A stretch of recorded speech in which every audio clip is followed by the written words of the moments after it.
Uma boa noite a todos novamente, uma boa noite aos irmãos que estão nos assistindo pela rede social.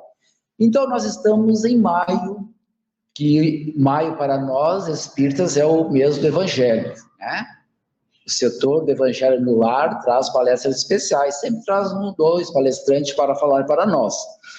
E hoje, quem vai falar para nós é o nosso irmão Sérgio Silveira, da Sociedade Espírita Paulo de Tarso, de Porto Alegre.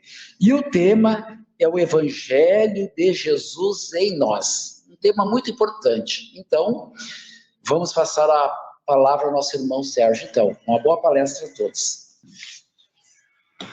Boa noite, meus amigos. Boa noite, meus irmãos. Que a paz do Mestre amado Jesus envolva os nossos corações hoje e sempre. É com grande alegria que nós estamos nessa casa querida para nós,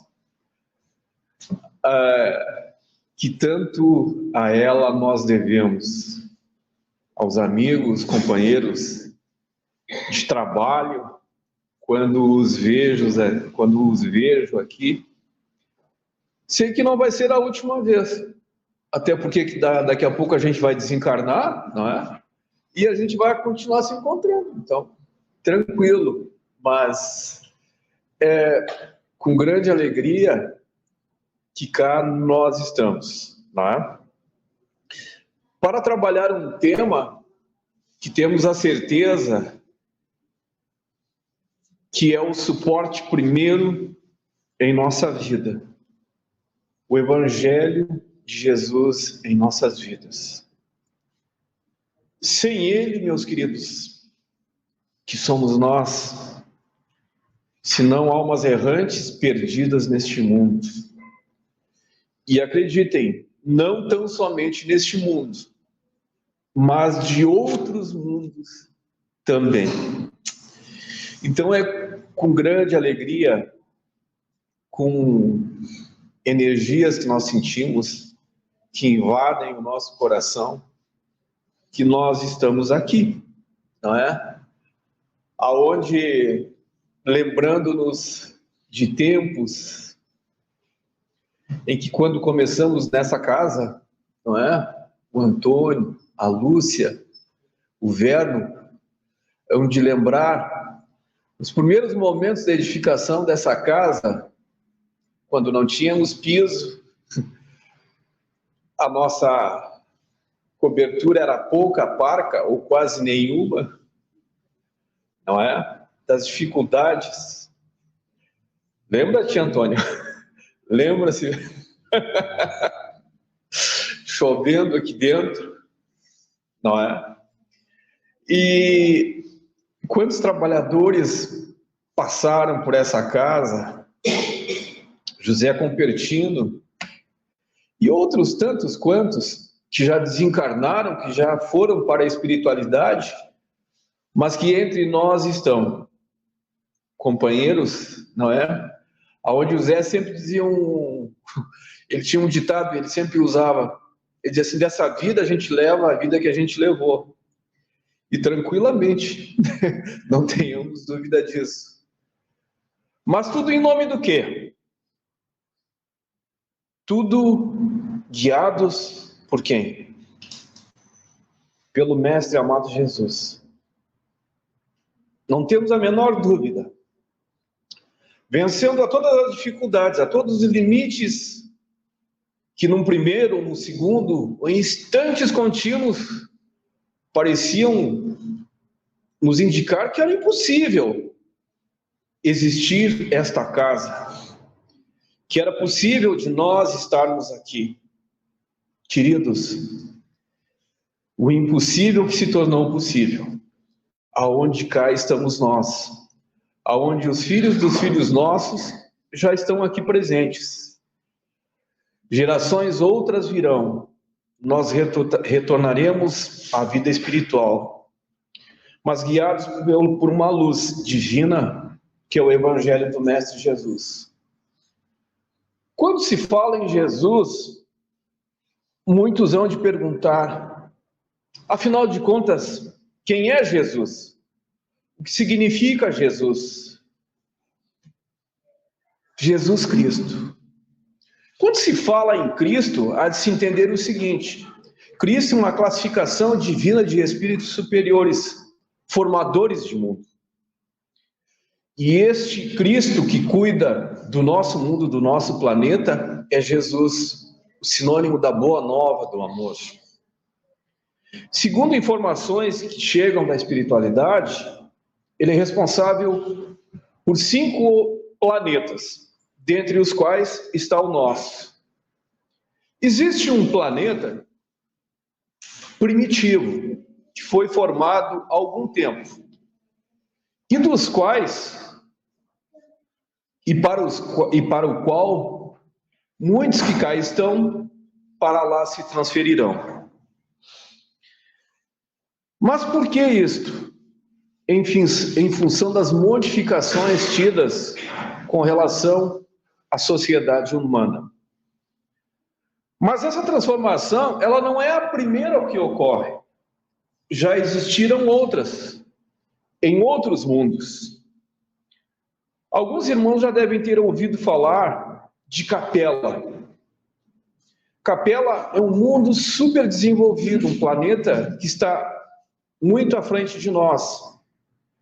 Existiu em determinado momento, neste planeta, um momento de transformação, tal qual nós estamos vendo ele agora. Tendo atingido um estágio de desenvolvimento tal, aonde a intelectualidade atingiu cumes dos mais altos. Porém, o lado moral, lamentavelmente, não havia se desenvolvido. Então, fez-se necessário que de lá, a convite do Mestre amado Jesus, para cá viesse inúmeros espíritos. Espíritos esses que foram formar e que foram fazer parte das primeiras bases do cristianismo no nosso mundo. Aí nós vamos pegar os discípulos, os apóstolos, toda aquela turma que a gente ouve. A gente fala aquela turma como se estivesse de menino, mas não, muito antes pelo contrário, é em amor e respeito, traduzindo o amor deles e o desprendimento e a busca na tentativa de reerguerem-se da situação ao qual estavam lançados. Vieram para cá. Então, inúmeros espíritos vieram para cá, para, como diz Emmanuel, para que como um elemento catalisador, assim como o fermento é para a massa do pão, para acelerar o desenvolvimento, eles vieram para cá. E Jesus, a partir de um plano gigantesco, lança-os num trabalho da implantação do cristianismo. Houve um primeiro momento, com a primeira grande revelação de Deus aos homens, que foram os 10 mandamentos, com Moisés. A segunda revelação foi a vinda do Cristo com a lei do amor. E essa turma de espíritos desenvolvidos o acompanhavam. Então, foi toda aquela turma de espíritos que formaram lá o grupo gigantesco dos cristãos. Cristãos esses que foram lançados às arenas, foram queimados, que foram consumidos por feras, mas que sofreram e que tiveram a persistência em transitarem pelo bem. A grande maioria deles retornou, saíram, voltaram deste mundo para o mundo de origem deles. Mas alguns entre nós ficaram. E um espírito que norteia e que transmite o grande amor a nós, o Espírito de Maria. Jesus passou, vamos dizer assim, a condição, não digo a condição, mas Maria conquistou o direito de retornar ao seu mundo de origem. Mas ela pediu para continuar entre nós, para participar desse plano de implantação do Evangelho no nosso mundo. Então ela acompanhou Jesus e acompanha até hoje. Jesus sabia de tudo o quanto nós iríamos viver, de quanto nós iríamos passar, espíritos nativos deste mundo, alguns, outros ainda de lá. Mas o quanto nós viveríamos. E o próprio símbolo da cruz, ele mostrava ali o que seria a vida de cada um de nós, aonde, frente a inúmeras encarnações, iríamos viver um processo de depuração para que deixássemos os sentimentos maiores e estimulássemos esses sentimentos dentro de nós. E Maria renunciou, ficando. E dizem, a espiritualidade nos conta, que até hoje, em todos os flancos, em todos os quadrantes do nosso planeta, com seu ministério de amor, ela ilumina e atende os pedidos das mãezinhas, socorrendo a nós, espíritos sofredores, que ainda perambulamos pelo nosso mundo. Da espiritualidade nos contam alguns outros espíritos que permanecem entre nós. O espírito de Adolfo Bezerra de Menezes também conquistou esse direito de sair do nosso planeta, de voltar às suas origens. Mas ele, por devotamento e amor à nossa terra, ele permanece. Sabedor da situação que viveríamos nós, neste momento extremamente delicado com o qual convivemos nós.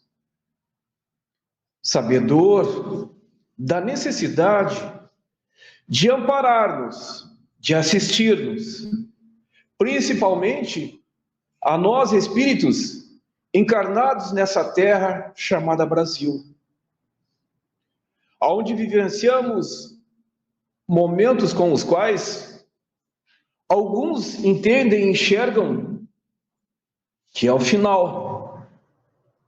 Mas não é o final. Não é o final. Os espíritos nos dizem, e a lição maior para nós, que não existe destruição, existe tão somente transformação. Aonde, para galgarmos, para onde buscamos nós conquistar momentos melhores, devemos nós passar pelo quadro, pelo instante, pelo momento com o qual nós estamos nos deparando. Aonde, buscando a sustentação no Evangelho do Mestre amado Jesus, angariamos e buscamos a força. Força essa que faz com que nós tenhamos condições de superar a todas as dificuldades, a todo tipo de dor que venhamos a vivenciar. Mas o que é exigido de nós? Uma transformação.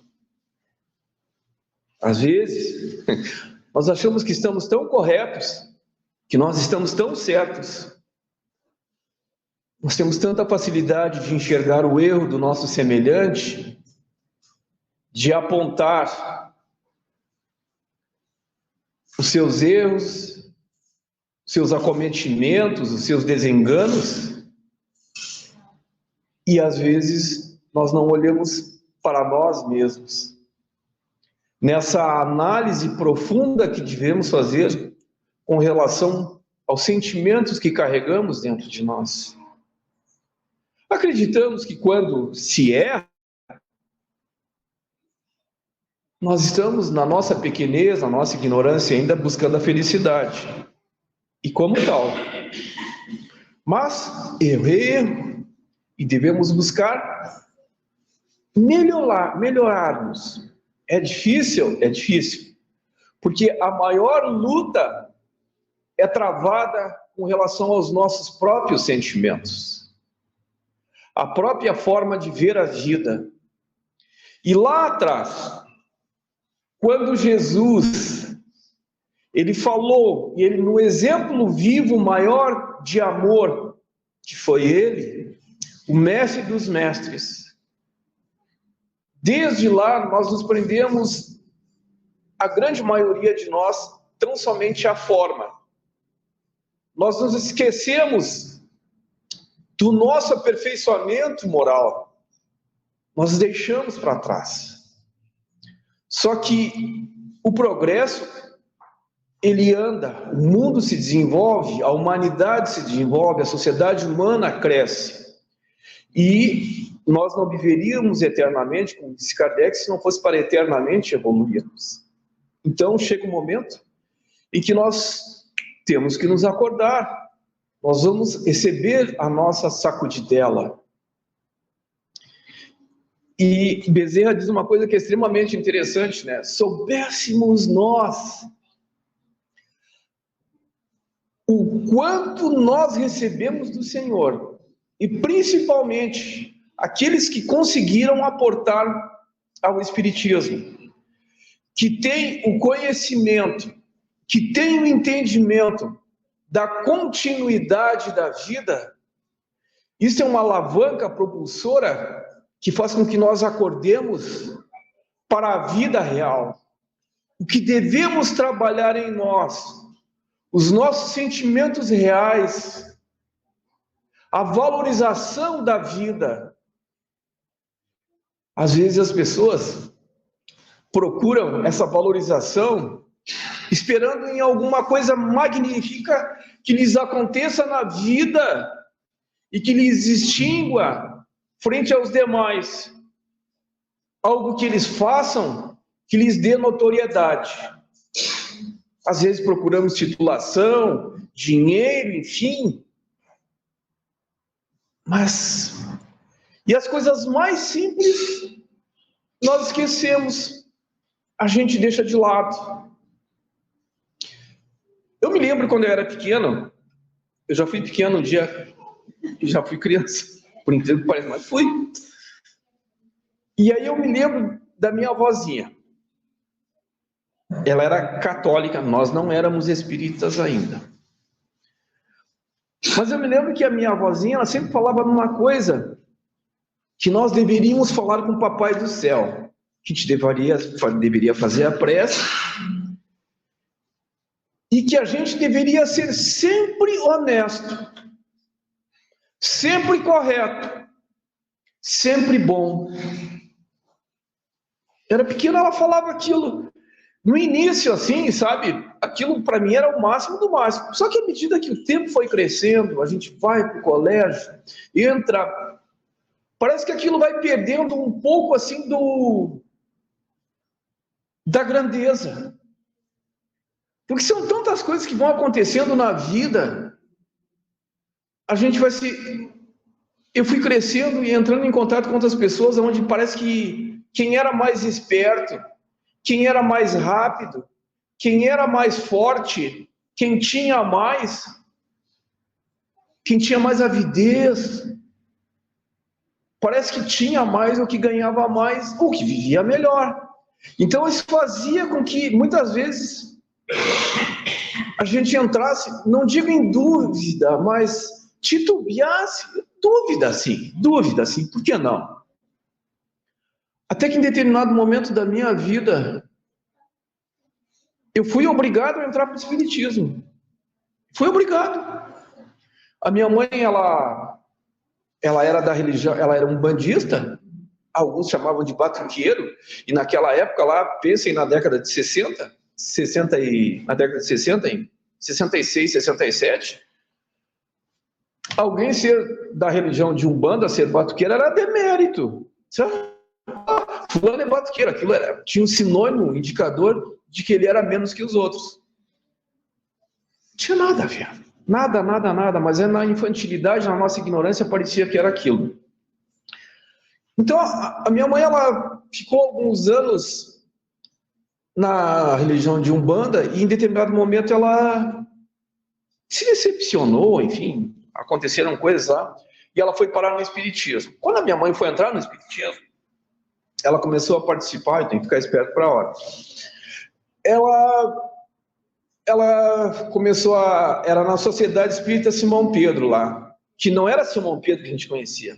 A gente conhecia como a Sociedade Espírita, a Sociedade do Seu Adelino. A gente conhecia isso, era do Seu Adelino. Então, aí a minha mãe foi um dia, chegou e disse assim para mim: Sérgio, eu te matriculei nas aulas dominicais, e a partir de amanhã, domingo, né, que era as aulinhas, tu vai na aula de evangelização. E aí eu, lá naquele lugar, no Seu Adelino, ali que fala, eu não quero ir.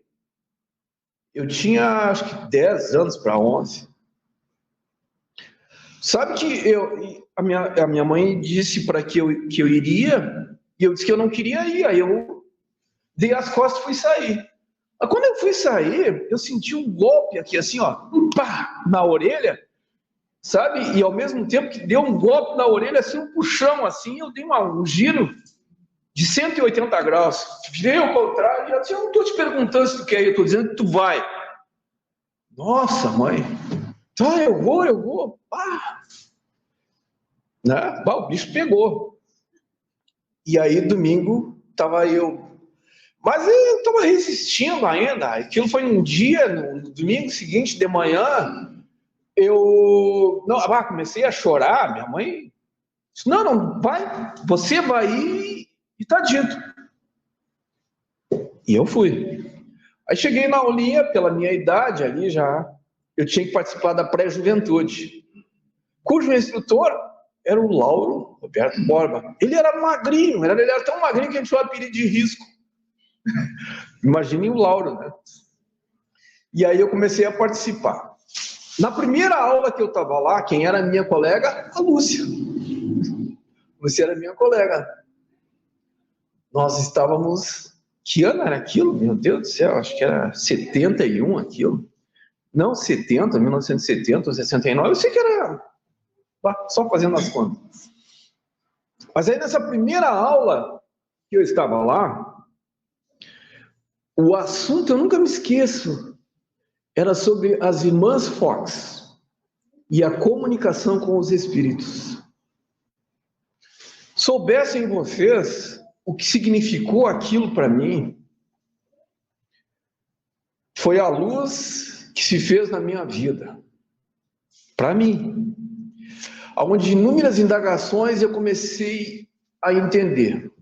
Alguns anos depois, eu comecei a participar. Naquele tempo, com 14, com 15 anos, a gente era convidado a trabalhar na casa. E aí eu comecei a trabalhar no estudo mediúnico, e tinha os trabalhos de desobsessão, que eu também participei naquela época. E aí tinha médiums inconscientes, doutora Maria, doutora, uma médium chamada Maria Kirch, que ela incorporava ali, a dona Darcila, que frequentou, trabalhou conosco aqui, outros médiums, todos esses já retornaram à pátria espiritual. Mas de imediato, a luz que eu digo que começou foi a comunicação dos espíritos.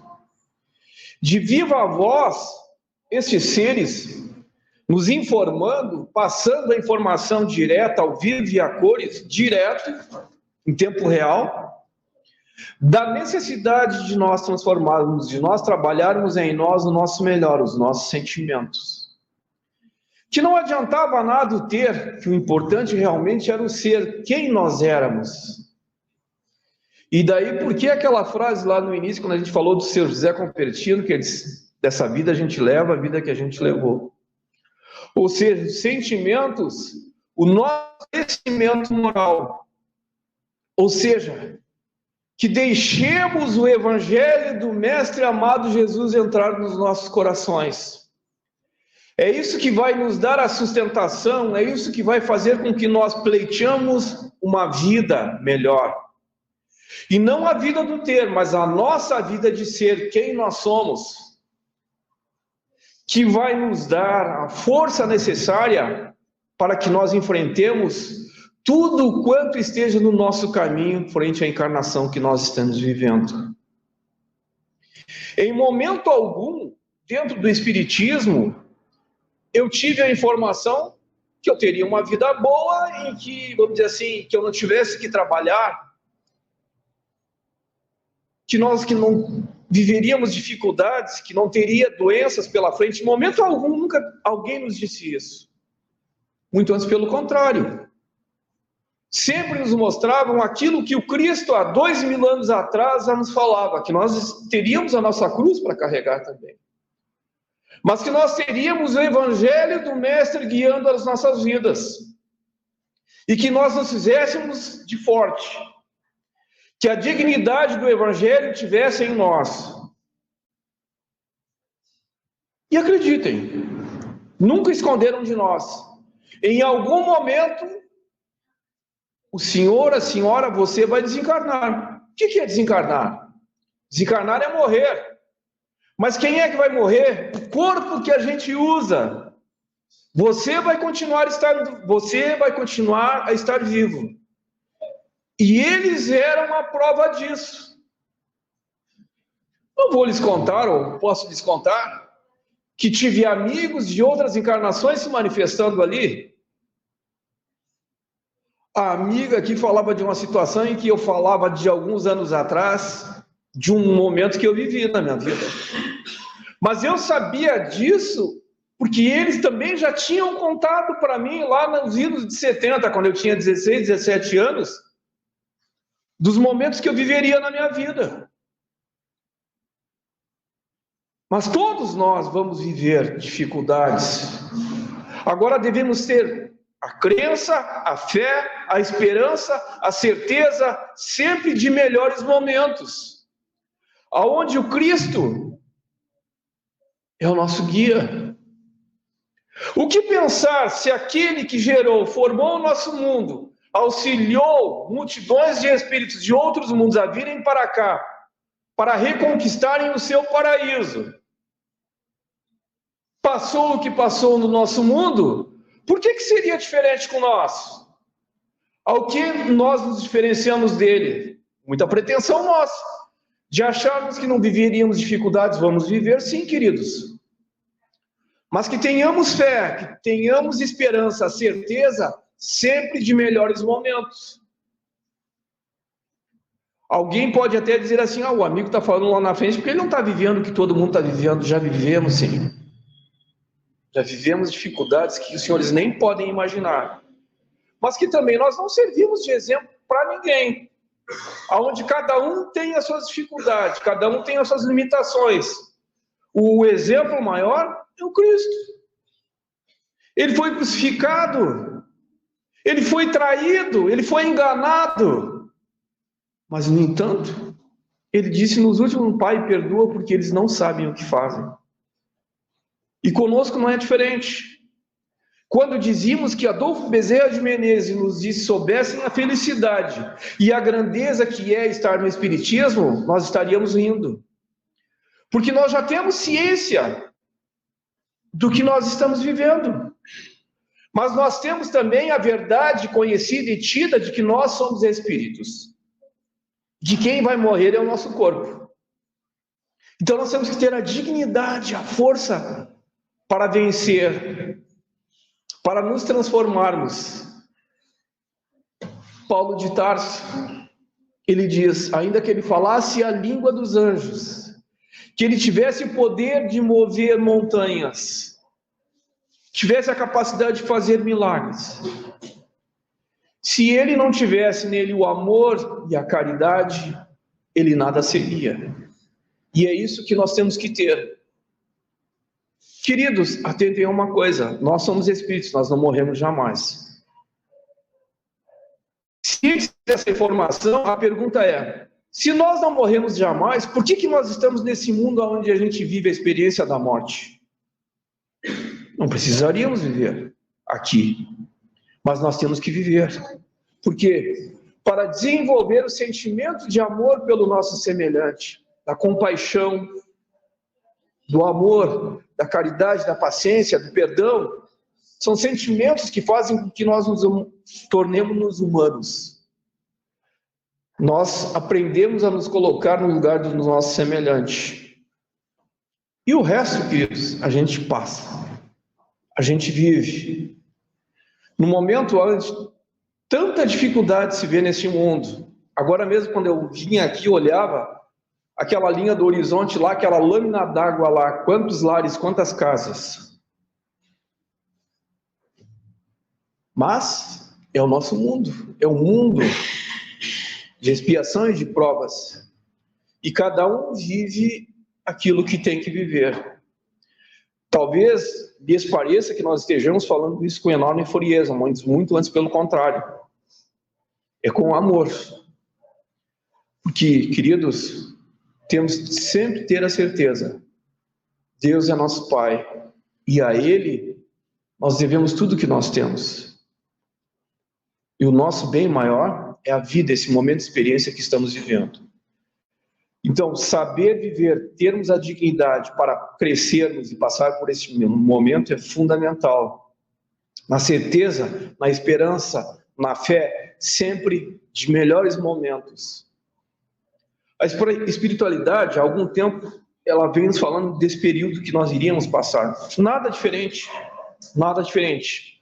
Vou lhes dizer uma coisa, dessa situação que o nosso mundo está vivendo, temos ciência tranquilamente há uns 20, 30 anos. E daí alguém vai dizer assim, ah tá, mas vocês enxergam? Não, é ciência. É a parte científica, inclusive, da doutrina espírita. Mas nós que temos o conhecimento da espiritualidade, nós temos um compromisso maior. Quando eu digo nós, não sou eu esse aqui, mas nós todos aqui. Nós temos que ter a dignidade, a fé e a certeza sempre em melhores momentos. Como dizia o Chico, tudo passa, vai passar, tranquilamente. Quando eu brincava alguns minutos atrás, que parece que eu já fui criança, eu estou com 65 anos, parece que foi ontem que eu tinha 2, 3 anos, 4 anos, 5 anos, e num acordar assim, cá estamos. E tranquilamente, daqui a alguns meses, dias ou anos, enfim, quando Deus achar que e a espiritualidade, nós estaremos retornando à espiritualidade, como cada um dos senhores. Claro, para que o corpo pare de funcionar, vai ter que ter uma causa. Vai ser um colapso cardíaco, vai ser um AVC, vai ser um câncer, vai ser uma moléstia, um vírus. De alguma maneira o corpo vai parar de funcionar e nós estaremos retornando à pátria espiritual. Por isso que eu também dizia, encontrei meus companheiros aqui e, por certo, vamos nos encontrar mais vezes em outros lugares na espiritualidade. Acredito que eles ainda permaneçam mais algum tempo agora, como também, né? Estamos aí ao sabor daquilo que nós merecermos. Então, tenhamos fé. Trabalhemos em nós o evangelho do Mestre amado Jesus. E o que ele nos diz? Ama o teu próximo como a ti mesmo. Fé e esperança em Deus. Ama a Deus sobre todas as coisas. Isso é fundamental, meus queridos. Sem o que, nós nada somos.